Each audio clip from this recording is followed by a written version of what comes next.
Sisil, Yoga, Chandra, Sensia, Tirta, Rinanda, Riris, Rizka, Irda. Hadir semua ya. Kita akan memperkenalkan diri. Nama saya Rena Windy Sihombing. Alamat saya dari Tidadolo. Ibu baru saja ditempatkan di sini mengajar pendidikan agama Katolik. Sudah naik SMA, pastinya sudah dibaptis. Siapa di sini yang belum dibaptis?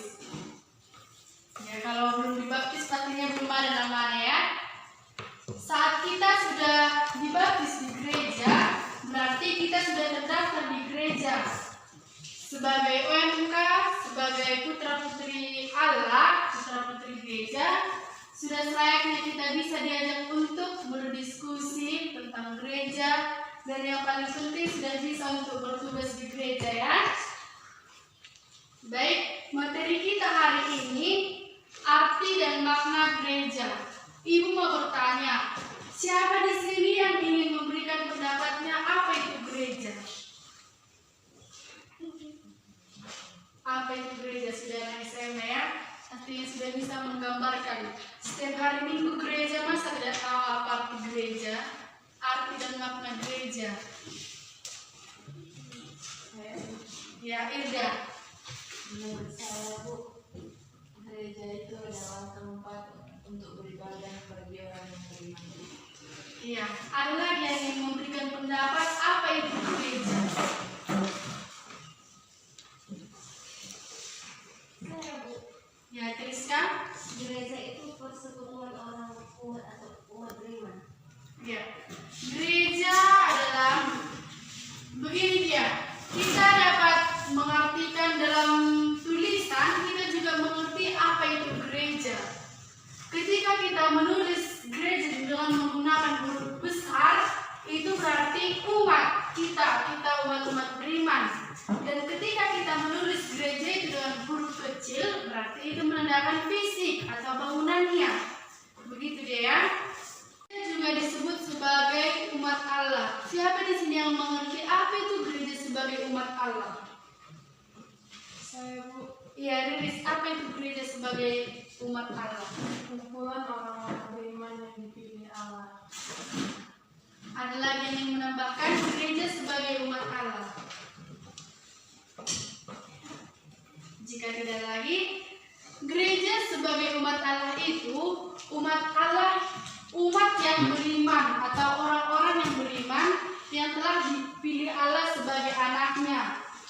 Kalau misalnya umat Katolik itu tidak ada yang VIP ya, tidak ada yang kelas biasa, semua itu sama dalam Tuhan. Mau pastor, suster, awam, semua dia sederajat. Begitu dia gereja sebagai umat Allah, tidak ada yang dipilih-pilih. Gereja juga disebut sebagai persekutuan yang terbuka. Siapa di sini yang mengerti gereja sebagai persekutuan yang terbuka? Saya, Bu, Ya, Triska, silakan. Gereja siap untuk berdialog dengan agama ataupun budaya lain. Yang kedua, gereja bersedia membangun kerjasama dengan agama-agama lain. Iya, itu dia. Gereja sebagai persekutuan yang terbuka. Gereja itu bukan untuk semata-mata hanya milik satu orang atau hanya untuk dirinya sendiri. Gereja itu siap untuk berdialog dengan agama lain, budaya lain, untuk saling menghargai, mengenal atau bisa untuk bekerja sama.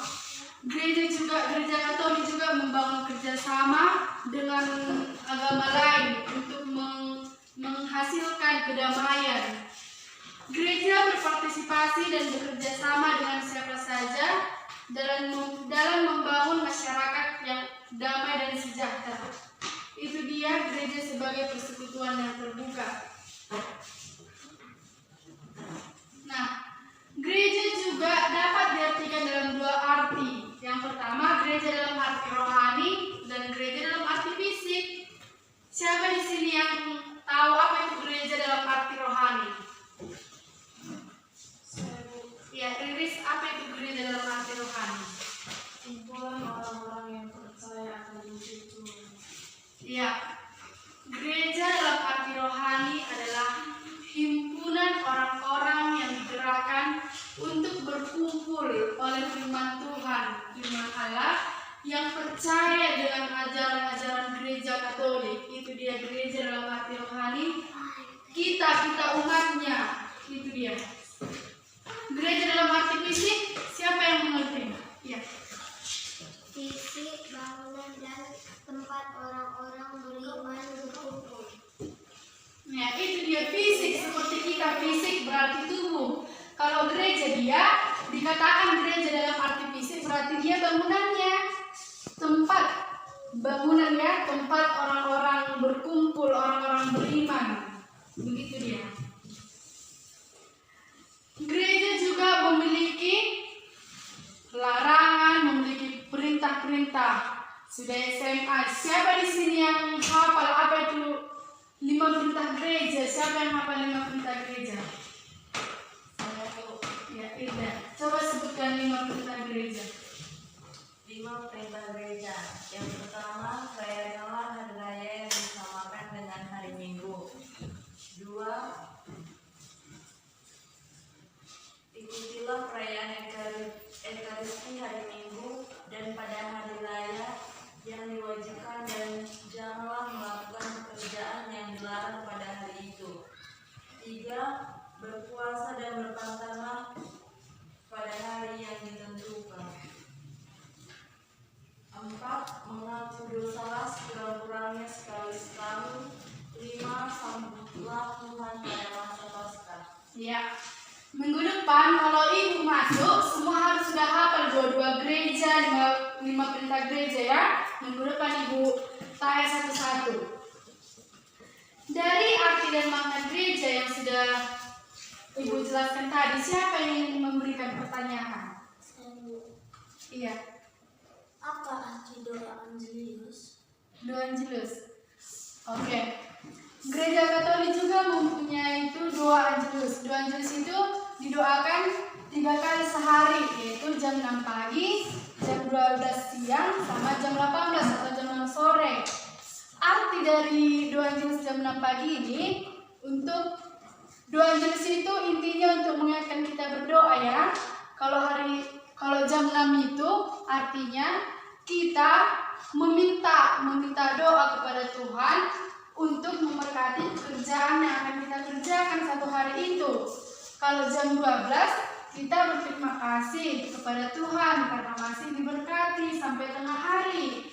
Kalau misalnya jam 18 atau jam 6 sore kita doa Angelus itu untuk berterima kasih dan bersyukur karena satu hari itu Tuhan telah memberkati kita dalam pekerjaan kita, aktivitas kita.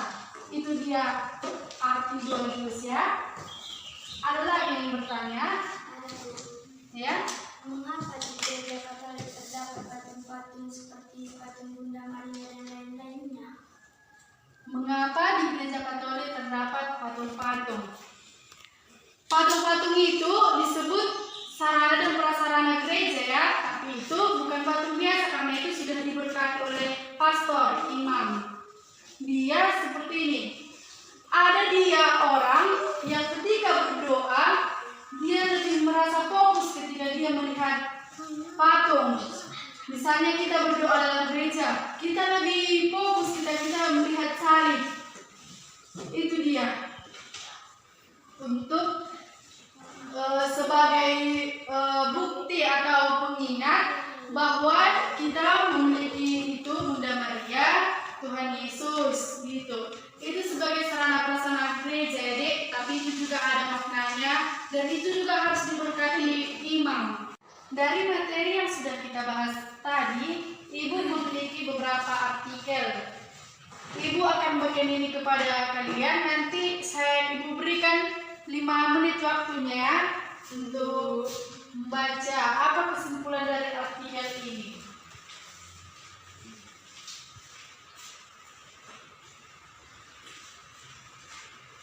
5 menit ya. Nanti 2 orang ke depan untuk menjelaskan maksud dari artikel tersebut.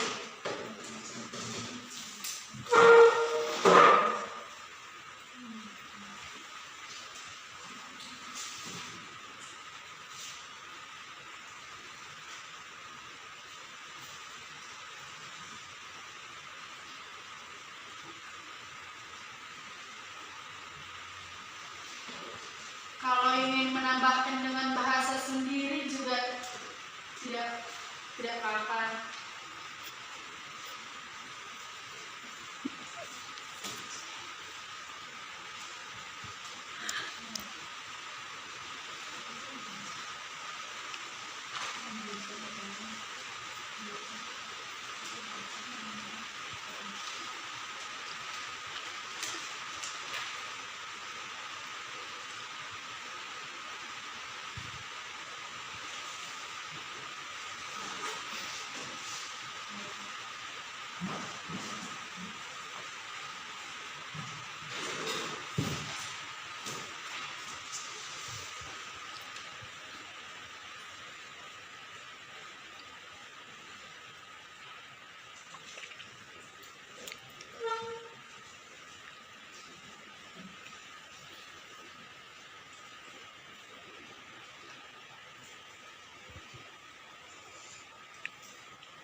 Apakah sudah ada yang bisa mengambil inti atau kesimpulan dari artikel yang diberikan?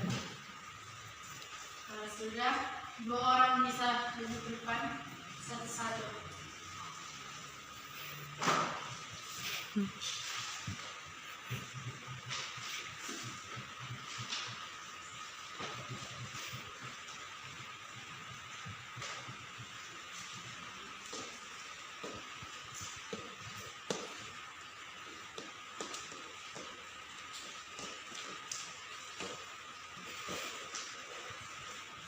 Saya 1 orang.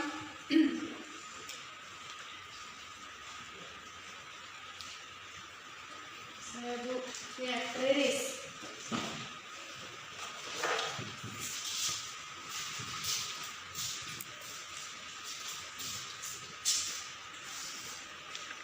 Inti dari artikel yang telah saya baca itu, dengan kekuatan Injil, Apa itu? Roh Kudus yang menguduskan gereja. Roh Kudus yang menguduskan gereja. Ya. Jadi inti yang dapat saya simpulkan yaitu dengan kekuatan Injil Roh meremajakan gereja dan tiada hentinya membaharuinya, serta mengantarkannya kepada persatuan sempurna dengan mempelainya. Sebab Roh dalam mempelai berkata kepada Tuhan Yesus, "Datanglah." Demikianlah seluruh gereja nampak sebagai umat yang disatukan berdasarkan satuan Bapa dan Putra dan Roh Kudus. Terima kasih sekarang dulu. Satu lagi, siapa ingin membacakan inti atau kesimpulan dari artikel yang baru kita tadi?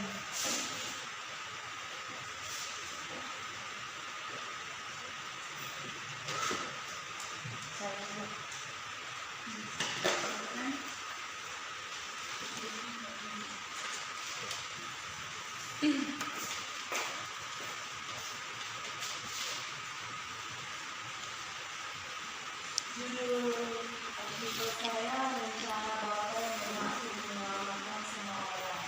Ya. Inti dari artikel saya yang saya dapat adalah bahwa rencana Tuhan Yesus itu menyelamatkan semua orang yang percaya kepadanya dan selalu bersama kita saat suka maupun duka. Karena Ia selalu bersama kita dan tak pernah meninggalkan kita, melainkan selalu membantu mereka supaya selamat. Ya, terima kasih. Apakah masih ada yang ingin menyampaikan kesimpulan dari artikel yang dibacanya tadi? Ya, Rizka, silakan maju.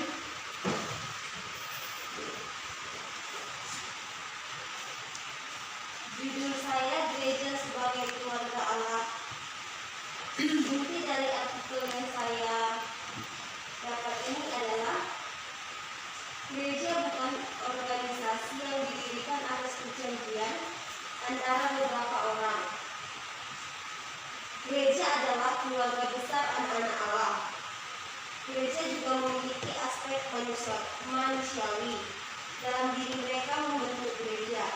Para imam dan umat beriman terdapat kekurangan, ketidaksempurnaan, dan dosa. Ya, terima kasih. Oke, baik.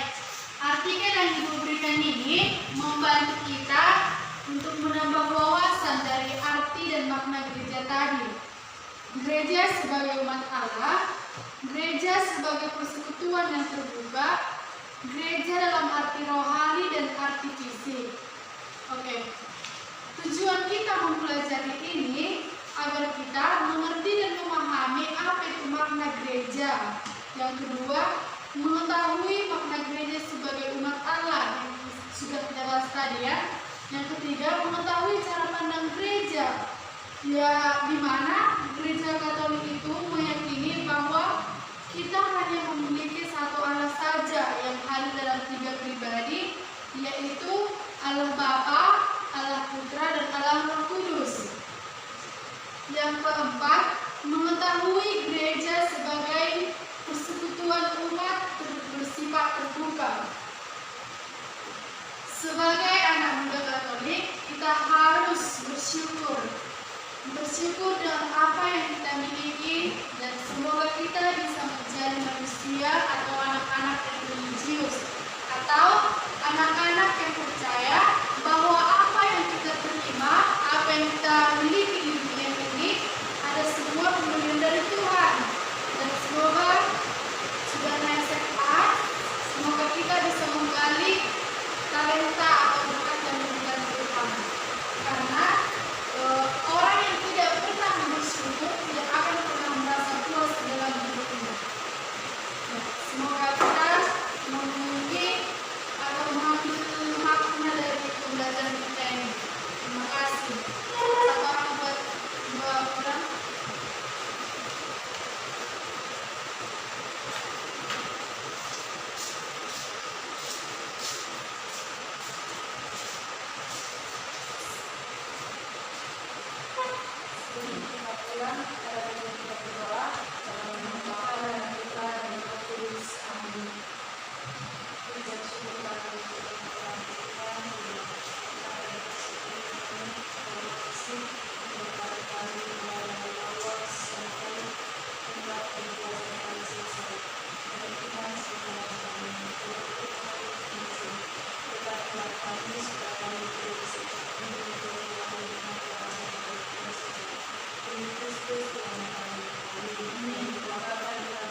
Ya anak-anak, minggu depan Ibu minta satu orang membawa artikel seperti yang Ibu bagikan tadi, artikel mengenai arti dan makna gereja.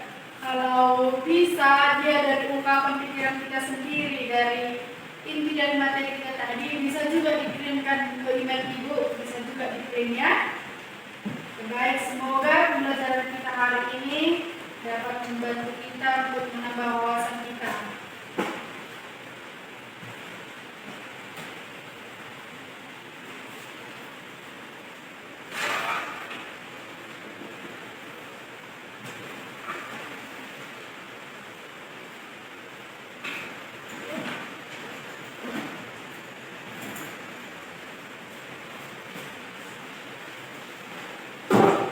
Selamat siang anak-anak. Siang,